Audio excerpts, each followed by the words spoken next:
ce film, il est plein de choses à la fois. C'est à la fois une bromance parce que c'est une histoire d'amitié entre Arnaud et François-Xavier de Maison. Ta gueule! Merde! Une fois par an, vient un hymne! Il baisse même pas son toki!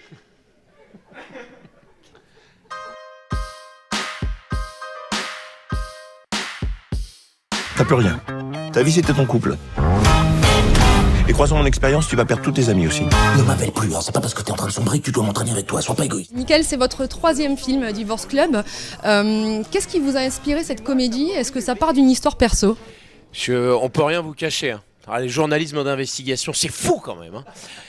Effectivement, ça part malheureusement d'une séparation un petit peu douloureuse. Et c'est vrai que quand on se fait jeter comme une vieille chaussette sale, on est bien déprimé.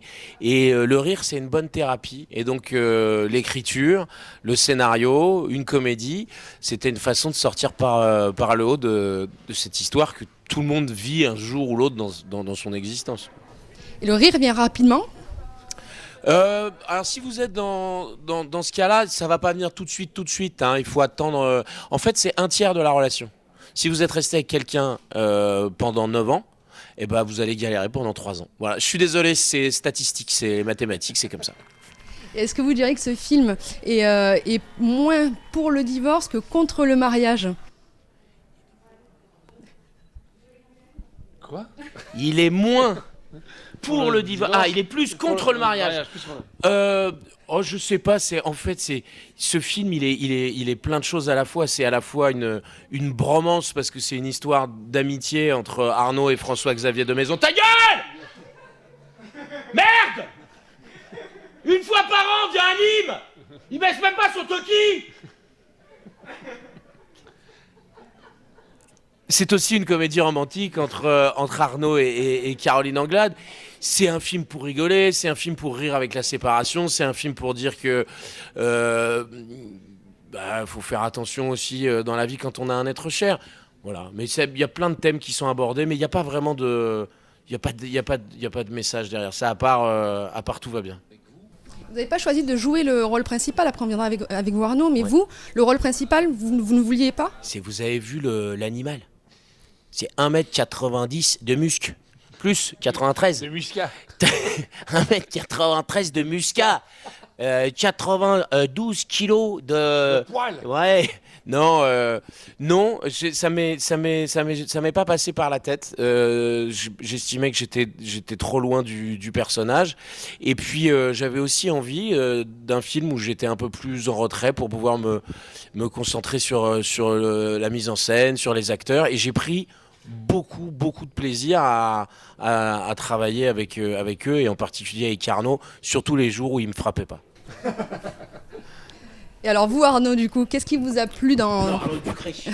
Arnaud Ducré. Non, parce que je te rends un virus. Non, on peut pas faire ces blagues-là. Ah si, moi je suis gêné. Non, ça va arriver.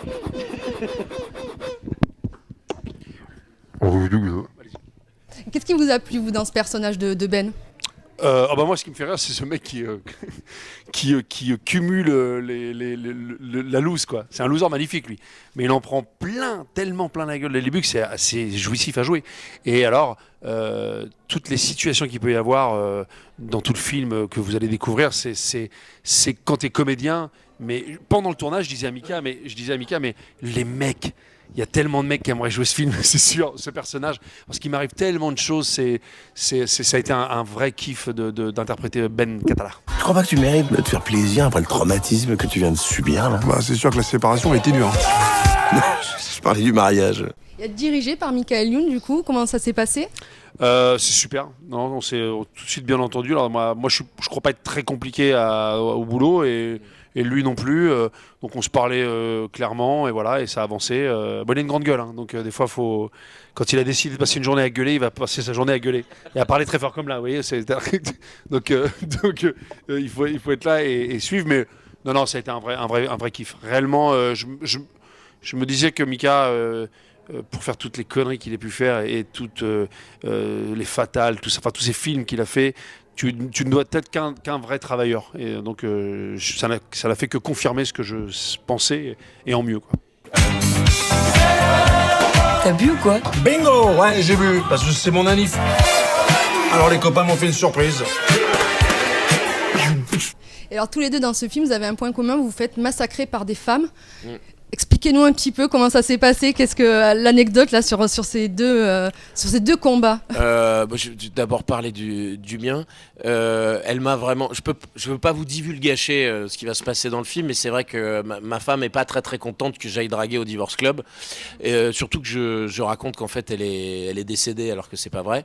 Et je peux le dire, hein, c'est Claudia Tagbo en fait, ma femme, et elle m'a réellement frappé. Tout de suite, hein, d'ailleurs. Ouais. Tu la vois pas, mais comme tu entends sa voix, tu. Elle m'a réellement frappé. Et le lendemain, j'avais des hématomes sur les épaules parce que Claudia, elle joue pas. Elle est. Voilà. Elle est un peu comme Nils Arestrup. Elle fait quoi? Qu'est-ce qu'il y a? Toi, c'est plus psychologique. Moi? Ouais, enfin sexuel. De quoi? Mon humiliation? Ouais. Ah oui, bah, moi, elle est sexuelle et puis physique aussi, vous le découvrirez dans le film. Mais, non, mais c'est bien parce que les femmes ont. Dans les comédies, les filles souvent ont on va dire un rôle de passe-plat, quoi. C'est-à-dire qu'elles sont spectatrices un peu des deux mecs qui sont là à faire tout ce qui. Et en fait, dans ce film-là, bah, les actrices ont tout un rôle. Les filles ont tout un rôle assez, comment dire, haut en couleur, très très très clair. Chacun a son identité. Et chacun, ce qui est génial dans ce film, c'est qu'à chaque moment, chacun a un moment de, comment dire, de gloire ou de bravoure, ouais, où tu, voilà. Et les filles évidemment, et c'est tant mieux, quoi. On précise que le Divorce Club, c'est pas un Divorce Club pour hommes, c'est un Divorce Club mixte. Et d'ailleurs, c'est tout l'intérêt de l'histoire. Bah, monsieur, si on est entre tchétchètes, c'est pas la peine.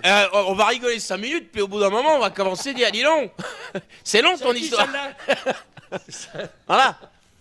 Michael, une dernière question, vous sur l'actualité, je reviendrai avec vous aussi pour voir Arnaud sur votre actualité. Qu'est-ce que je pense de Benjamin Griveaux? Aussi. Bah écoutez, moi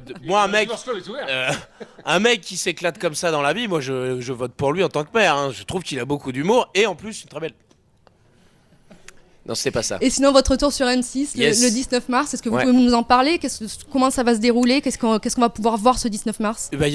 On pourra voir Arnaud Ducré, puisqu'il fait partie des 6 premiers invités de l'émission, avec entre autres François-Xavier de Maison, Claudia Tagbo, Fifi Lachaud, Inès Reg et Audrey Fleurot. Voilà.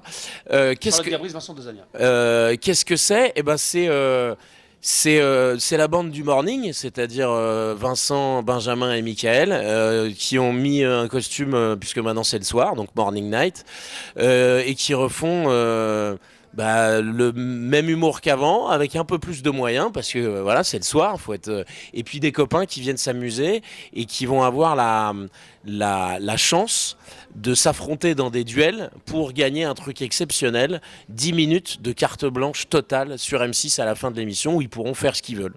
Voilà.